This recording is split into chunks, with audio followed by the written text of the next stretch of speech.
नमस्कार.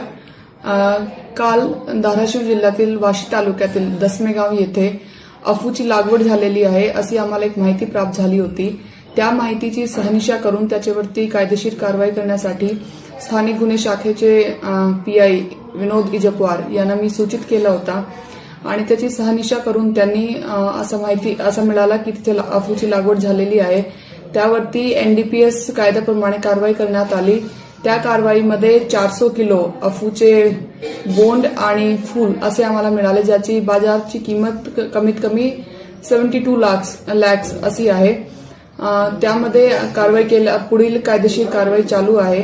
याद्वारे मी धाराशिव जिल्ह्यातील नागरिक यांना असं आवाहन करते की आपल्याकडे आसपास कुणी लपून छपून जर गांजेची अफूची लागवड करत असतील तर त्याची सूचना पोलीस प्रशासन यांना द्यावे. आम्ही त्यावरती नक्कीच कारवाई करू आणि आपली जी माहिती आहे ते आपली ओळख आहे ते गोपनीय ठेवण्यात येणार.